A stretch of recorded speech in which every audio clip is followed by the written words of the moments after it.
Greetings, friends, and welcome back to the Musings from the Mount podcast. I'm your host, Joseph Carenza. There is a paradox every spiritual seeker that is on the path will eventually face. At some point, you have to put down the books and actually experience the thing that you've been reading about. Krishnamurti covers this paradox when he talks about the limitation of words. So in this episode, we tackle the teachings from the Tibetan master DK about how all books are prison houses of ideas and what it means when ancient scriptures weren't read, but were seen, touched, and realized, as well as discussing the concept of straight knowledge. It's basically intuition that bypasses all the mental processes we think we need. It's the kind of conversation that might actually inspire you to close whatever book you're reading and go outside and sit in nature for a while. And we hope you enjoy the episode. And if you do enjoy this podcast, please consider going to meditationmount.org and donating. Your donation, it helps us to bring you this podcast, as well as all the other programs the Mount produces, both today and in the future. We are incredibly grateful and honored by your support. Okay, back to the podcast and the limitation of words.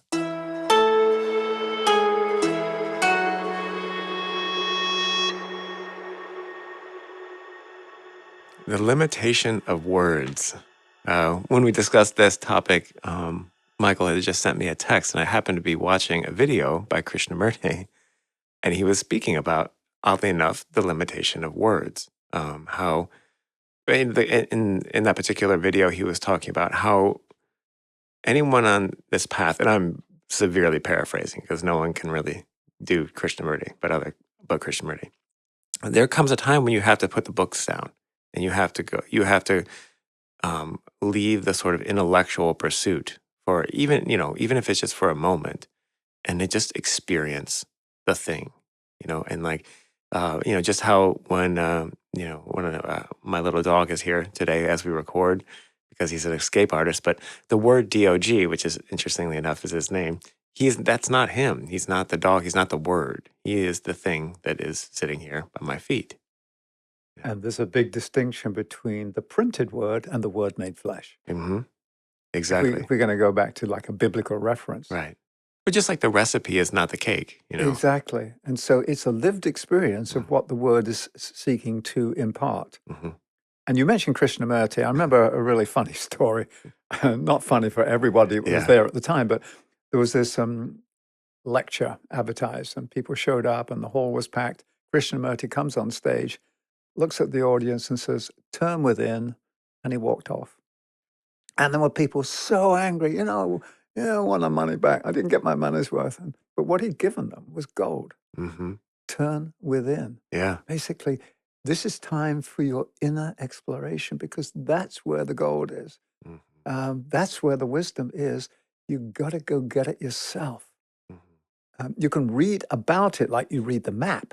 The map is not the territory. You've got to go into the territory of life itself. Yeah. That's one of my favorite phrases, and the map is not the territory. And it's hard. It seems so obvious, but it's one of those things that it sometimes takes a lifetime to really understand that. Right. And very similar to Krishnamurti, Eileen Caddy, who was one of the three co-founders of the Findhorn community in northern Scotland, got her own inner guidance. She would sense this inner voice that guided her and guided the community. And then in 1972, this voice said to her, "You will no longer be giving the community guidance. They have to get it for themselves. They have to turn within." So she did the same thing as Krishnamurti said. She said to the community, those of us that were there in the early 70s, this is the time to turn within. I'm sure there'll be some things I have to say and impart at some point, but the day-to-day understanding of what to do has to come from you. You've got to begin to develop that faculty of knowing, of deep knowing. And it caused such a flurry of activity after that. Everybody was sort of straining their third eyes and their third ears to try and see and hear, the voice and the vision of God. And really, all you had to do was to relax, open your heart, and realize I am alive.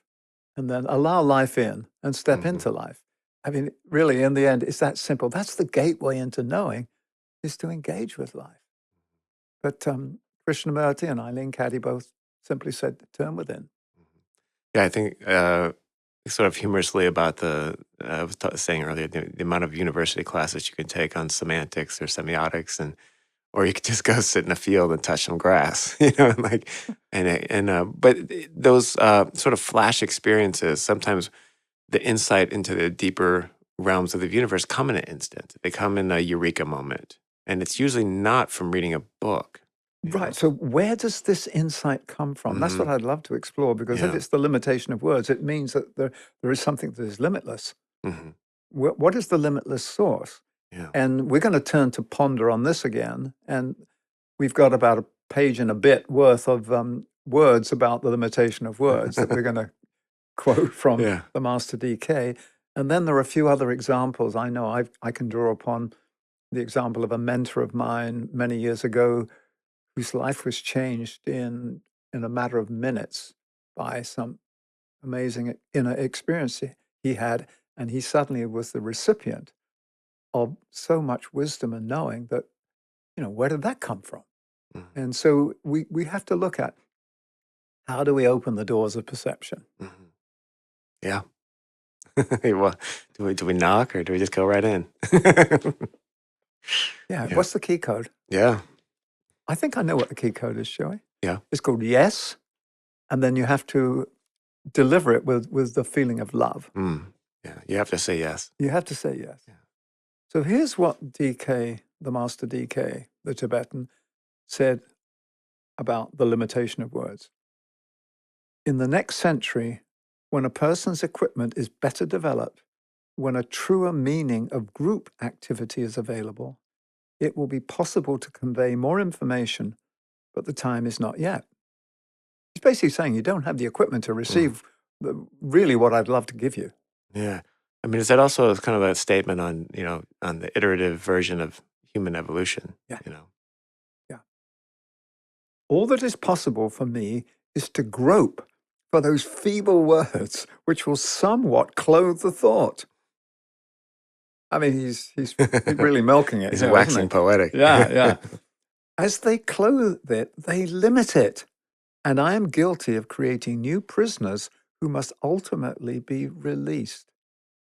All books are prison houses of ideas, and only when speech and writing are superseded by telepathic communication and by intuitive interplay will the plan and the technique of its expression be grasped in a clearer fashion.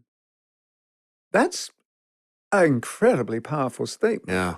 What do you get from that? I mean, for me, that is the whole training wheels to telepathy. We're learning how to communicate at a higher bandwidth, higher frequencies. When when you try to describe feelings, I mean, that's where poetry comes from, but it doesn't capture the whole feeling. It gets you in the neighborhood, and I mean, I particularly love, the pairing of words and music, and music's even closer, to the metal, so to speak, of conveying a feeling. I just think of those two notes from the beginning of Jaws, this dun, Yeah. I mean, just two notes can convey more that I could try to sit here all day and try to tell you about what it feels like in the opening of Jaws. And then you just hear those two notes and it tells you everything you need to know. Exactly. Yeah. It's all contained in Yeah. it. So what it does for me is it's saying that when we use words, we're giving you this sort of house to live inside. And if you live inside the house and think it's the house of truth, you're going to be a prisoner inside that house. Mm-hmm. So we're having to, he's having to clothe these insights and these perceptions into words that we can understand. And he says, as they clothe it, they limit it. And that's interesting because it said that every act of creation is an act of limitation. Because what you're doing, you're taking this huge macrocosmic embrace and then you're bringing it down to a thought, an idea, or it's the artist with the stretched white canvas in front of them painting the universe in a 3x3 canvas. Yeah, it's the same in that same kind of nature of the double slit experiment, Yeah, and it's not until you observe it that it actually solidifies, you know. yeah. So let's see what else he has to say in a limited fashion here. Um, I talk now in symbols. I manipulate words in order to create a certain impression. I construct a thought form which, when dynamic enough, can impress the brain of a transmitting agent such as yourself. But as I do so, I know well how much must be left unrelated and how seldom it is possible to do more than point out a cosmology, macrocosmic or microcosmic, which will suffice to convey a temporary picture of divine reality. Mhm. Yeah, it's just a sliver. You see that? Yeah, I always it's reading picture books to kids Hmm. Yeah, just to awaken uh, the or open the doors that lead you to deep knowing. yeah. I always like that scene too. I think it's in the end of Men in Black 2, where he opens up the locker in the subway, and there's a whole universe inside the locker, and they're like, "Hey!" Well, Yeah, well, I yeah. remember we go back to one of our favorite Greek philosophers, Anaxagoras. Hmm. Everything is contained in That's everything. right. Yeah, yeah, That's that'll fry your brain. yeah. So, continuing with Master DK. But how can the whole be comprehended by the part? How can the entire plan be noted by a soul which sees as yet but a tiny fraction of the structure? Bear this steadily in mind as you study and ponder these instructions. And remember that in the light of future knowledge of humanity, all that is here conveyed is like a fifth reader in grammar school to the textbooks utilized by a college professor who's basically saying, look, Mm. this is all I can give you now. Hmm. Well, this is the only form I can give it to you in because you're at this level, you're at this reading level. Hmm. It's also interesting. He's saying, here, I'm telling you this thing about this other thing, but it's not the thing, you know. Right. And you're not ready to You're understand what the not- thing is. yeah. So, So it's a tease, or mm, it gets us to strive and to seek and say, hey, I want to know more. hmm, It will serve, however, to graduate the aspirant out of the hall of learning into the hall of wisdom if he uses the information given. So this is this transition. There are three halls: the hall of ignorance, the hall of learning, and the hall of wisdom. And the transition from the hall of learning to the hall of wisdom is what we're talking about here.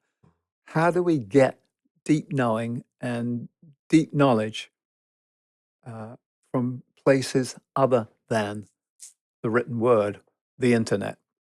mm, How do we access the the field yeah, of life that contains everything? That's really what he's talking about. And then in the next sentence, he gives a hint. Learn to be telepathic and intuitive. Then these forms of words and these ideas clothed in form will not be needed.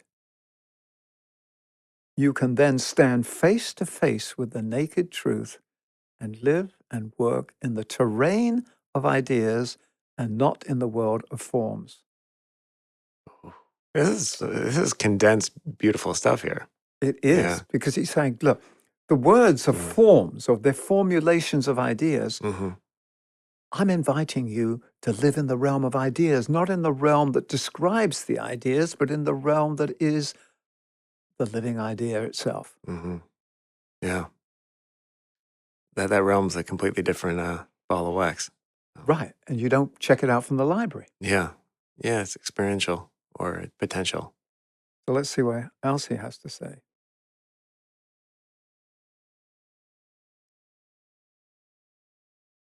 Remember, how can, and then in parentheses says a certain statement, which means he's quoting something he doesn't want us to know. Remember, how can a certain statement be entirely true when we consider the limitations of your power to comprehend? It is impossible for me to convey to you the truth because there exists neither the terminology nor an adequate groundwork of knowledge on your part. This makes my task difficult. Yeah. He's got an impossible task. How do you describe something that can't be comprehended? Well, if I don't open my heart and open the chalice of my being, how can I receive the gift of life? Mm-hmm. There's nowhere to place it. Yeah. And it is the hardest. I just thinking back to the hardest thing it is for most people to say yes to something new or unknown. I mean, that's a big ask. Because the mind says, I want to, uh, give me the reasons for doing this. Mm-hmm. I want you to give me a good reason for doing this. Yeah. And yet, at this deeper level, you don't need a good reason. That's right. You Yeah. simply have access to what is. Mm-hmm. You don't Right. you don't gatekeep wisdom. Right. That's an important thing. And I think that sometimes we think about if you haven't read all the great works, if you haven't read all the Greeks, and you can't possibly understand anything. But you know, then you meet somebody that hasn't read anything, or like I can't forget his name, but that the Indian, a guy who was living in a cave and got out, like just figured out math. Right. Like he did actually have a very grammar school book, but he figured out how like higher order math just on his own. Well, yes, because remember, math is the geometry of life. Mm-hmm. It's the music of the spheres. It's sacred geometry. So once you have entered into life, you are living inside a temple of sound and a temple that is constructed sacredly. It's Mm-hmm. sacred geometry. So it's clear. It's revealed. Mm-hmm. It's revealed to you. Yeah. Um, there's one more long paragraph, and then that's all he has to say on limitation of words. And then we can sort of riff off of yeah. this. But I love that though. That yeah, I would have you, as you read my words, retreat within yourselves and seek to think, feel, and perceive at your highest possible level of consciousness. Now he's giving us a hint. mm, Hey, this is how you do it. mm, This is how you approach the portal. yeah. This is Stargate. It's also the scariest thing for most people to turn inwards. Well, yeah, because I could lose my mind. Yeah. Or I mean, there you Or have lose much. the control the mind Yeah. has over you. Yeah. That's different. You could lose that perception of who we think we are. Well, yeah, because who we think we are is the form, Yeah. not the truth of who we are. Yeah. Wow. The effort to do this will bear much fruit. He's talking about, going deeper inside and bring rich reward to you. You will not grasp the full intention of these words. So he's all the time saying, look, you're going to get some of it, but you're not going to get the full impact that I'm trying to convey. But your sense of awareness will begin to react to triadal impression. Now, triadal impression means from the higher self. It's the triad of the upper three planes of our being. So he's saying that once you develop the sensitivity, you get signals directly from them. But it's like there are radio waves right in the room now. Mm-hmm. Yeah, passing right through us, but Right. we have no idea. And if I were to turn my smartphone on and turn on Pandora's music station or whatever, I'd hear music. Yeah. Michael can't hear music at the moment, but the music's there. That's right. It's that same thing. Yeah. It's just, in that same way, there's cosmic background radiation. And Right. it's like, did we discover that or did we invent that or just, no, it's always been there. We just finally figured out a way to hear it. So. Exactly. So he's basically saying, you won't grasp the full intention of my words, etc. I know not how else to word this, limited as I am by the necessity of language. You may not register anything consciously, for the brain of the average disciple is as yet insensitive to monadic vibration. That means this highest frequency, the true note of our sovereign self, we can't even hear ourselves. Yeah. We can't hear ourselves speak. Yeah. At the deepest level. Even if the disciple is capable of some responsiveness, there are not the needed words in which to express the sensed idea or to clothe the concept. I'm going to read that again. Yeah. So I'm saying let it bypass the brain and just go into your deep center. Even if the disciple is capable of some responsiveness, there are not the needed words in which to express the sense idea or to clothe the concept. It is therefore impossible to put the divine ideas into their ideal form and then to bring them down into the world of meaning and from thence into the world of symbols. What I say will have therefore more significant towards the close of this century. So that was the end of Yeah. the 20th century. Yeah, 1999. So it should be making more sense to us now if we're going to, Mm. which I believe it is. So what I say will therefore have more significance towards the close of this century when people will have recovered from the chaos and cruelty of war and when the new and higher spiritual influences are being steadily poured out. I write for the future. Mhm. Now, he's assuming that we would have learned the lessons of war and moved on, and we're still stuck in that. No, we did a rerun on that one. Yeah, Yeah. somehow we just doing a replay of that. But what I want to link back into is this whole thing of knowledge is not so much discovered, but knowledge is imparted when we enter into a different state of knowing or a different way of being. And this we touched on when we did the mystery tradition, and we talked about something called the old commentary. And there was one paragraph in there I'd like to reread. This was an episode we Mhm. put out a couple of weeks ago, Joey. It said, it might be of interest to students to know this much about the ancient textbook of the adepts. The old commentary has no assignable date. Should I endeavor to tell you its age, I have no means of proving the truth of my words. I have sought in the above few phrases to give the gist of what is expressed in the commentary through the means of a few symbols and a cryptic text. These old scriptures are not read in the way modern students read books. They are seen, touched, and realized. Seen, Mm. touched, and realized.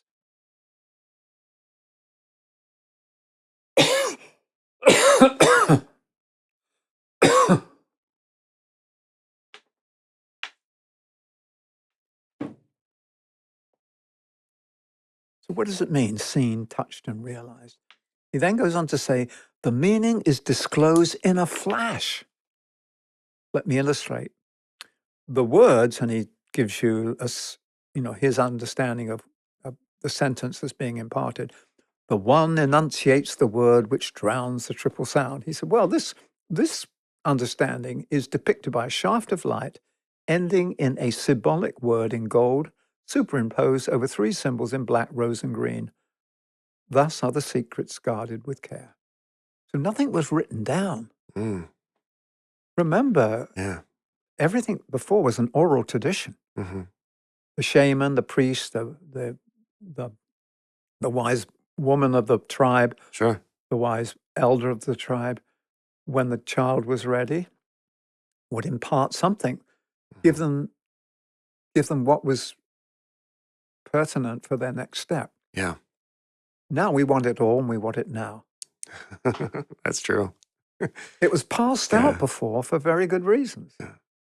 because you can't get it all in one. Yeah. I mean, I'm guilty of that. I wanted everything all at once. So, Of course. yeah. I wanted the I full want it fire all, hose. and I want it now. So what I'd like to look at is, Joe, so what are these other ways of knowing that Mhm. are available to us? And I've got a couple of examples. And I mentioned this Danish mentor of mine. He's called Marcinus. And he lived a very simple life. One of his favorite things was just go cycling in the countryside in Denmark. He worked in an office in Copenhagen.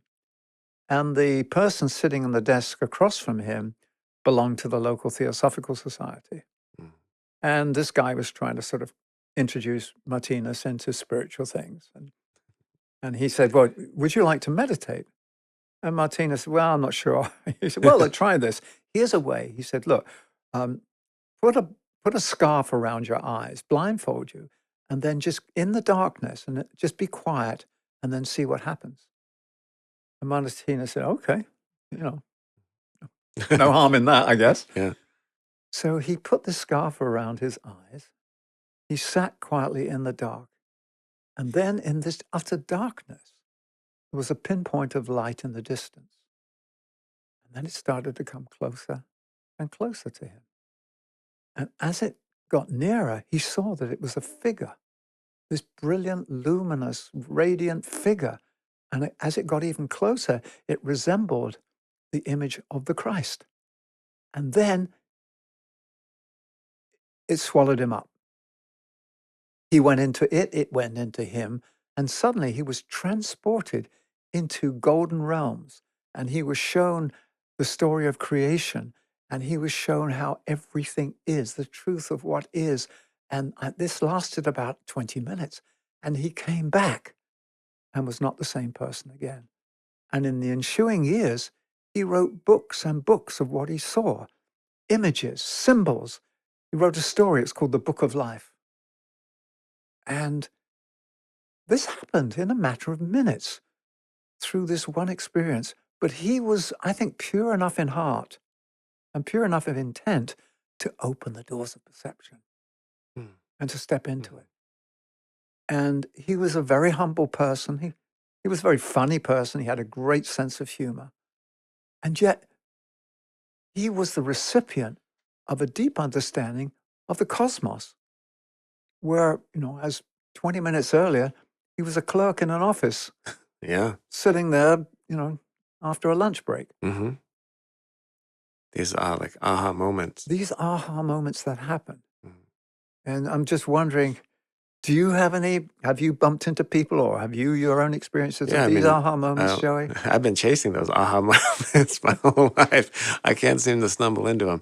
But yeah, I actually do. I have had many encounters with them. And, when I was out on the road with Leonard Cohen, we often talk about stuff like this. And he kind of had the same thing where it's like sort of more of a continued discipline practice, showing up, waiting for the aha moment, but still showing up every day and putting in the work. But, um, it's interesting when that happens. For me, I've had glimpses of that, where you just, yeah, it's never when I'm reading. It's often sometimes uh, when I'm jogging, I'll have things will just align for a moment. It's like you see behind the curtain of everything, and everything just, and you can't describe it in words. It's just all of a sudden you're like, oh, you feel like for that moment you're sort of riding the wave of like a bell or a bowl being like a Mhm. Tibetan bowl being played, and for that one moment,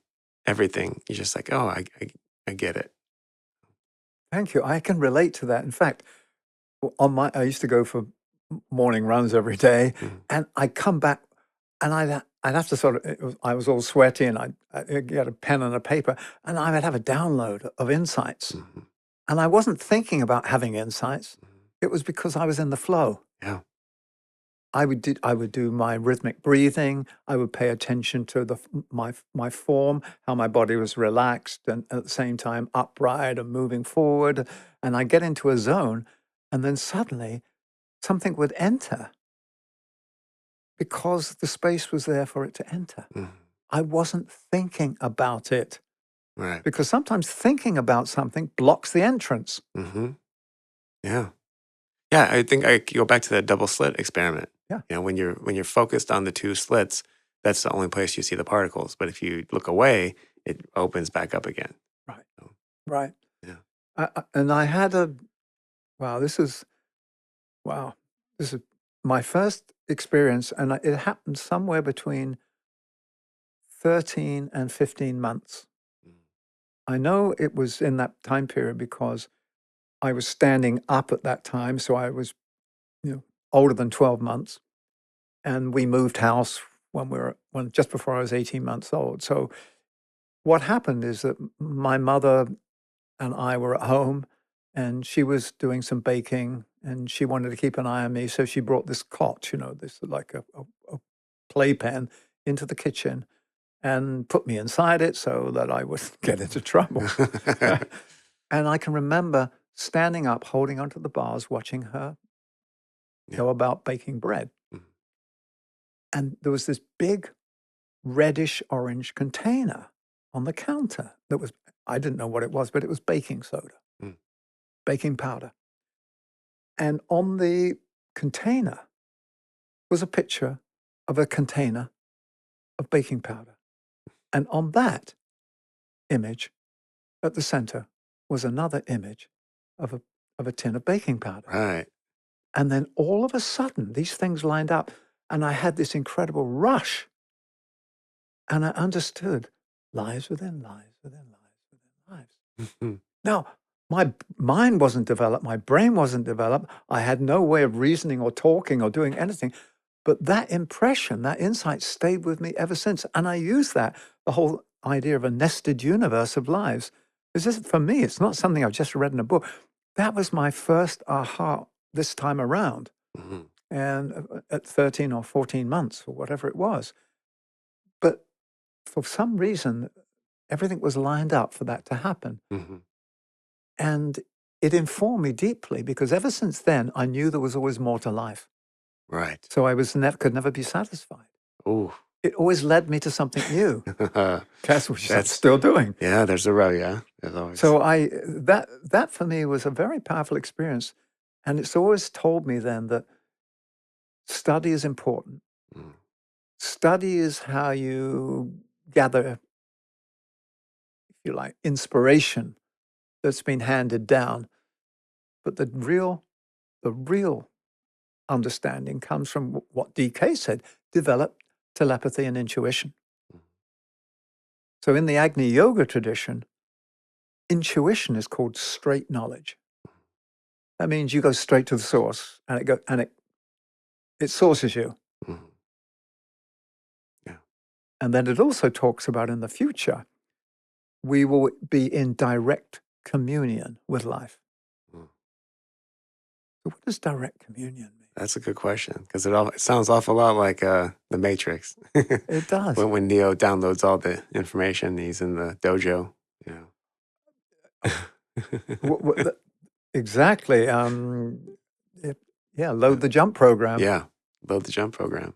Uh, I also had a thought though while you were saying that one of the reasons it's not to say don't read books or don't study or don't improve your intellectual faculties, but we forget. I think somewhere along the line we mistake the reason why you do that is so that you have a way to impart what you've learned in life experientially. So you have a way to convey that to the next person as much as possible. The sum total of your adventures. well, yes, you have a way of clothing it Mm-hmm. Yeah. in words and images, Yeah. which is what the Tibetan was doing to us, saying, look, this is all I can give you now because you can't register anything else. Yeah. If I could give you a direct transmission, you'd know what I know, Mm-hmm. but you can only know what I know by stepping into life with a developmental level that allows you to receive life, Right. to be impressed by life, to be impressed. So the whole idea of creative meditation that we practice here is being open as a field to receive this receptive meditation. What you're doing is you're creating a field of impression, to be impressed by the truth that lives in the whole macro field. And then it's impressed in your micro field. That's a download. And it's all just moving us towards telepathy. It's developing that hardware. I don't know if you know about the telepathy tapes. They've been doing these studies with autistic kids who are nonverbal, and they put their parent in the next room, and they can actually it's like incredible, like 90% available to to say like what is the mom holding or whatever and they actually have real telepathy, and it's happening right now. So it's like with this next human 5.0 is here already on the planet. Right. And this was back at Stanford. A good friend of mine who had passed away many years ago, Dr. Willis Harmon, he was part of the original Stanford Research Institute. Hmm. And they worked with the astronauts. And they did this experiment. When the astronauts were in space, they would did this telepathic experiment. On the ground, they'd hold certain cards with symbols on a triangle or a star or a square. Yeah. And they'd ask the astronauts to name what it was. Mm-hmm. And the results were such that they were statistically valid, so it wasn't beyond random. Mm-hmm. Yeah. So he worked a lot with that. And no, they got a lot of stick for all the work they did because it was too leading edge. Yeah. They weren't ready yet.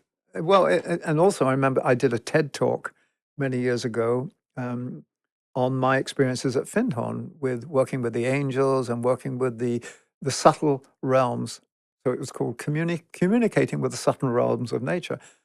And the TED folks then took it down and said, no, this is not scientific. This is pseudoscience. This is not real. Mm-hmm. And I said, basically, you couldn't argue with them because they had decided what was real and not real. Right.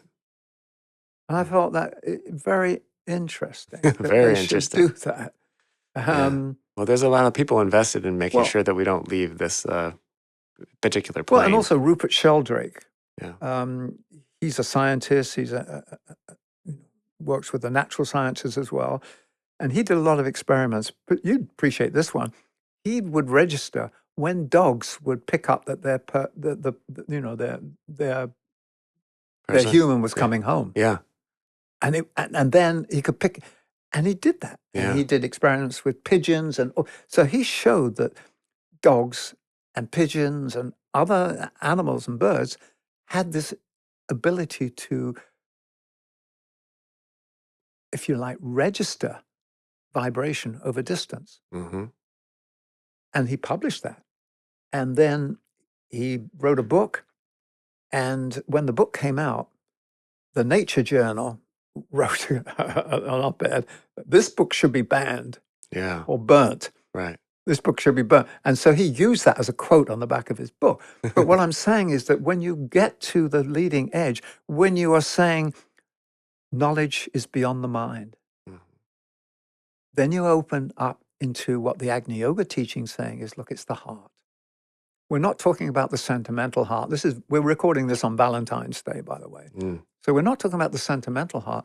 We're talking about the heart as this organ of reception, perception, that is able to sensitively be in touch. Just as the old commentary, you downloaded the information by touch, by registering the symbols, by touching them. And so how do you be in touch with life, and how does life touch you? And therefore, telepathy is the early stages of, if you like, remote collectivism. Mm-hmm. Yeah. Just as when I grew up, the radio was called the wireless. Mm-hmm. When you invent something, you always describe what it's not. Like a car was the horseless carriage to start with. Yeah. So the radio was the wireless. Now, why call it a wireless? Why not call it what it is? A radio, it radiates, it transmits, it picks up.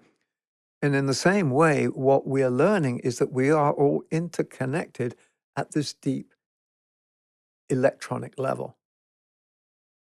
And therefore, communication is happening all the time. But we're not picking up on it. When we pick up on it, we go, oh, I just had a flash about somebody. And you call them, you say, that's funny, I just was thinking about you. And you go, oh, wow. And that's the early stages of telepathy. But telepathic interplay simply means that we are able to plug directly into the field of being and knowing itself without having to go through translating it into image, translating that into words, putting the words either in digital form or on the printed page, and then studying them and trying to allow the mind to figure out what it means. That's why in Agni Yoga, intuition is called straight knowledge. Right. It's instant. Yeah, instant knowing. It's instant knowing. That's what intuition is, instant knowing. Yeah. I like that. Straight knowledge. Yeah. What else comes to mind or comes to heart, or what else touches you when you're looking at?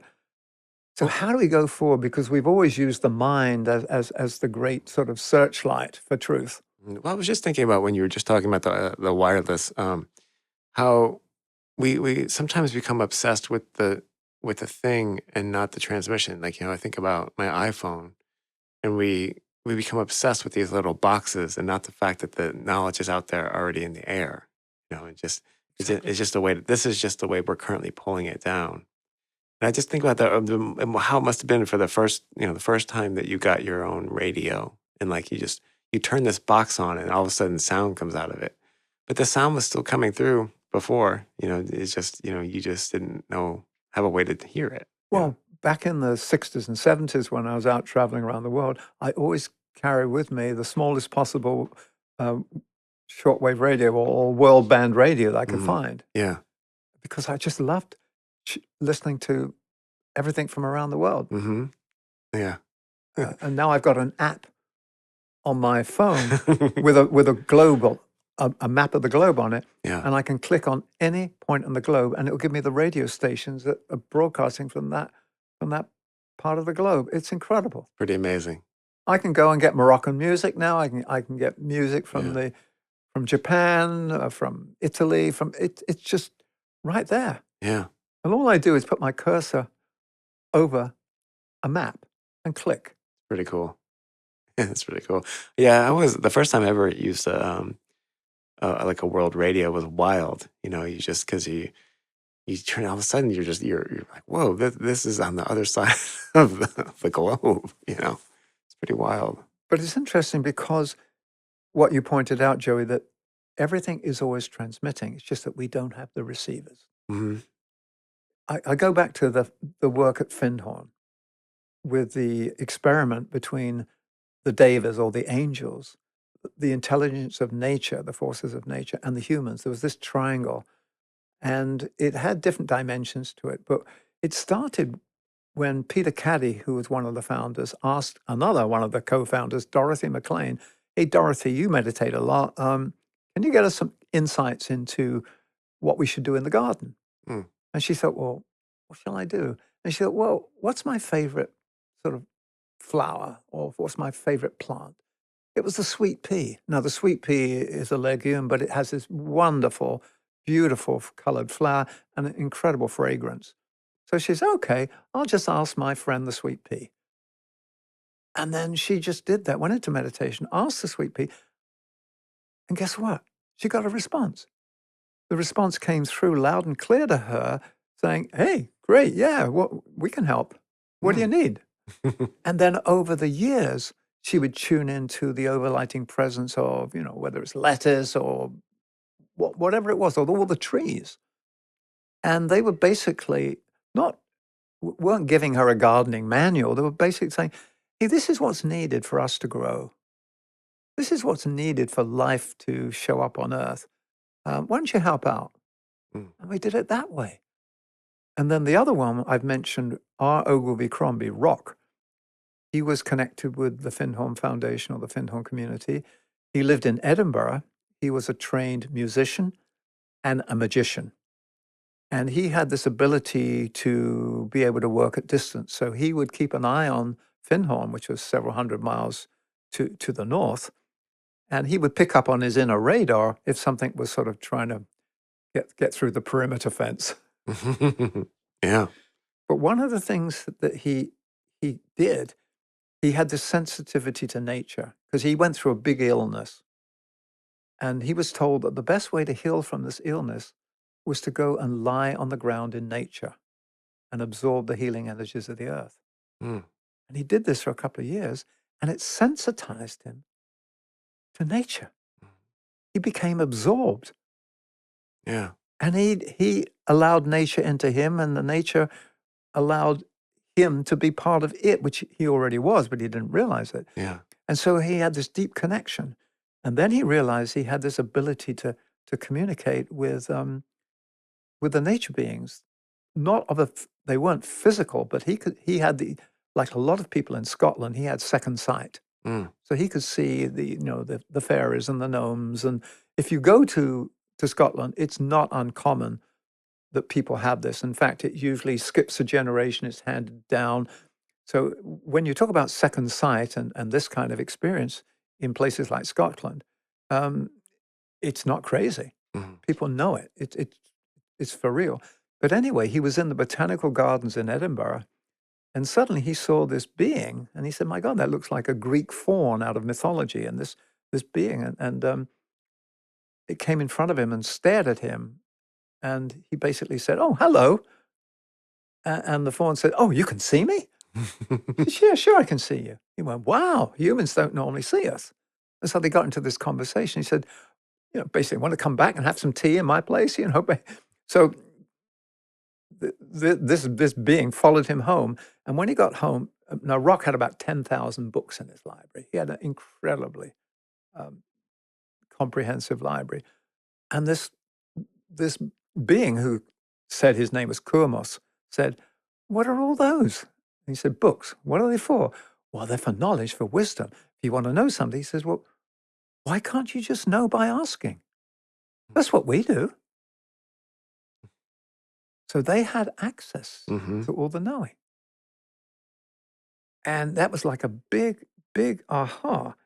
And so I use examples like that, but I go back to like Martinus, who had this incredibly deep cosmic experience from seemingly nowhere. Mm. But my sense was that his soul was preparing him, and it actually had protected him from too much mental understanding. He Mm. lived a simple life. He liked riding his bike. He did a simple job. So there was not too much graffiti in his mind. That's a good, yeah, that's a good way to There's a look at it. Yeah. so that's how I mean, that's my interpretation of It was it. a clean, strong He had container. a clean receptive Mhm. field, and then suddenly, 20 minutes later, he was privy to the secrets of the universe. Yeah.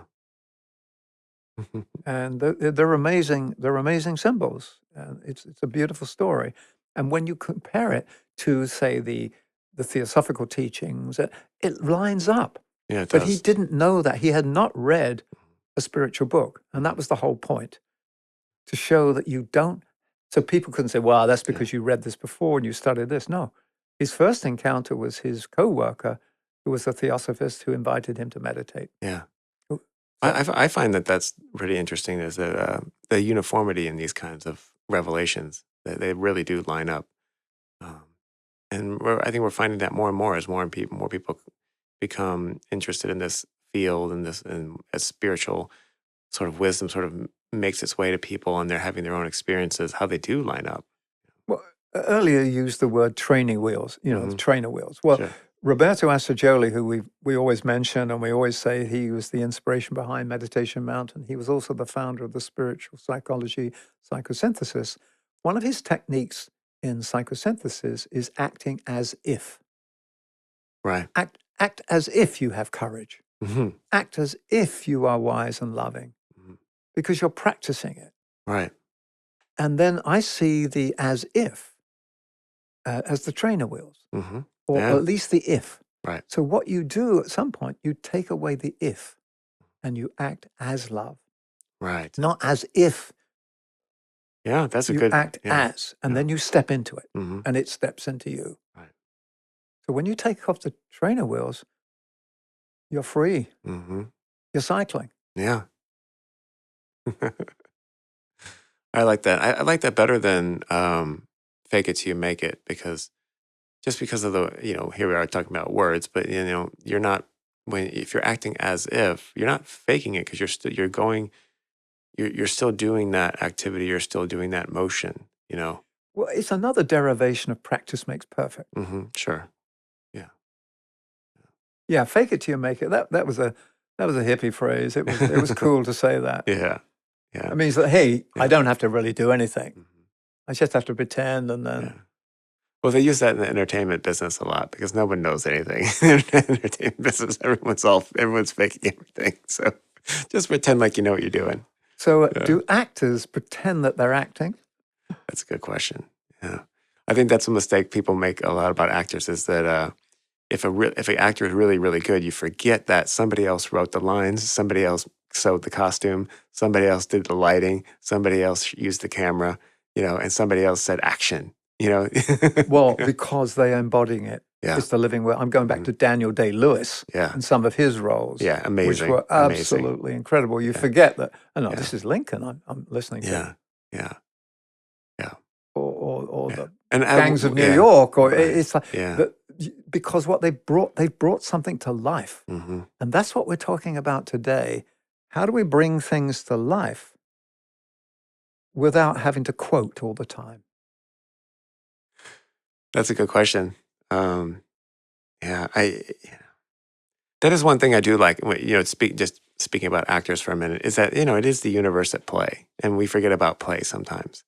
And that goes back to when you're playing. You don't need a book. Or you watch kids play. They just make it up. Now we're this hill is we're invading the fort. And it is. It just is. I So. know. I've just spent some time with my grandkids, Mhm. and their imagination is incredible. It's so beautiful. And I got a 7-year-old granddaughter. Suddenly, she starts to write songs, write words, and she wrote because she's troubled about the world. And I'm going, wow, at 7 years old, you're troubled about the world. So she wrote a song called "We Will Fight the Darkness. Oh, all We right. will bring the light." And I'm going, where did that come from, Iona? Oh, well, I was just singing and these words came to me. And I said, yeah, that's how it happens. Hmm. And so I think this new generation is wired for this I direct do too. input. I do too. Yeah, I think they're We the. don't I have think to they're be the. taught how to write poetry or to Yeah, write songs. I'm telling you, they're version 5.0. They're here. They're already on the planet. You know, So what else could we say about the limitation of limitation of words without words. using too many words, Joey? I thought that was ironic. Here we are on the podcast Yeah, using words to describe the limitation of words. yeah. Oh, yeah. I think that's kind of funny, and that I really do love that Krishnamurti story. Um, there's not too much you really can say. Like you go outside and touch grass. Like go outside and find some silence. Well, you think of the yogis Hmm. who go up into the mountains. One of my favorite books is the life story of Milarepa, the great Tibetan yogi. Hmm. Now, he started off as a really bad dude. Yeah. I mean, he was skilled and he would do bad things to his neighbors. He Hmm. knew how to manipulate weather. He could fly and he would go and create chaos. And so he met a master who had him break that habit. And the way he broke the habit was one of the things he got him to build this stone wall. And he finished it. He said, now break it down. Now rebuild it. And over and over again, breaking down, building up, breaking down, building up, until he understood that creation, Hmm. you can't just be part of using the destructive side to get even with people or to Yeah. do your thing. Yeah. But the thing is, he then retreated into the mountains, lived in a cave for many years, and for a number of years, he lived on nettles. Hmm. And I think after about 8 or 9 years, some travelers came by and noticed him. Mm. And they said he was slightly green and furry from the but here he was living in the cave, and he had the animals for company, he had the stars for company, and he had access to wisdom Mm.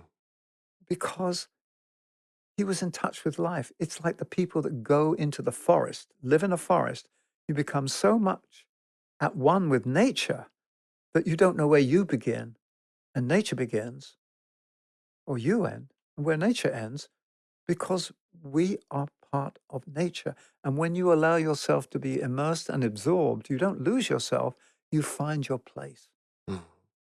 And that was the thing that we worked on here at Meditation Mount a couple of years ago. We said, how do you shift to this new level of awareness?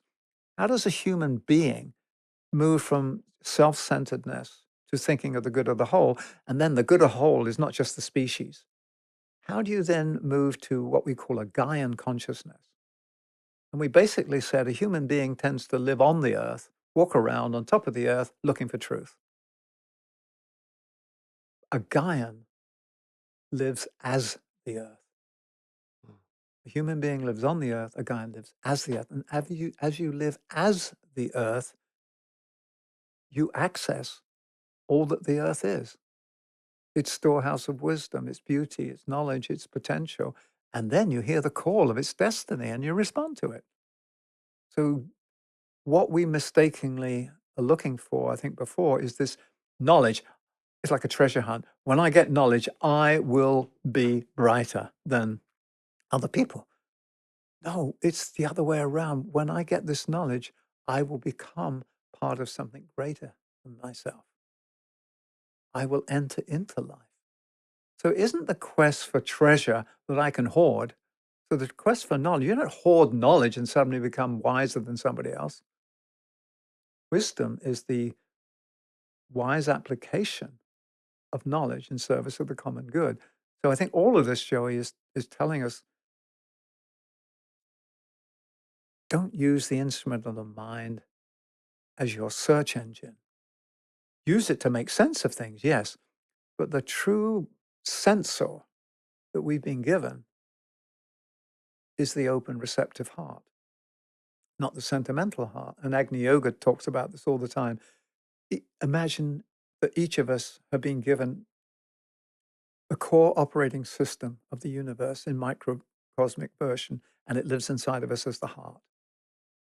So we talk about lives within lives within lives. Agni Yoga asks us to consider hearts within hearts within hearts. And therefore, when you understand hearts within hearts within hearts, you are in touch with life, and life is in touch with you, and there's no distance. And when there's no distance, you have enlightenment. Yeah. That's the big aha, when all the barriers go down. But the mind does it. In the mind, by its own reasoning and the way it portrays its understanding of truth, is putting up barriers, just as DK said in what we read in the beginning. Hey, look, I'm going to give you some ideas. They're clothed in words and images, but all books are prison houses. I'm giving you something to understand, but I'm also giving you a prison if you're not careful. So how do we live and learn naturally?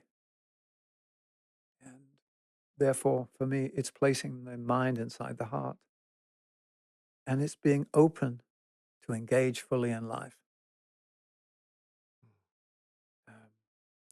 And then we will use words if and when necessary. All right. What else do you have to say about the limitation of words? I don't know that I can add anything to that. That's you just play, just play the notes, enjoy the music.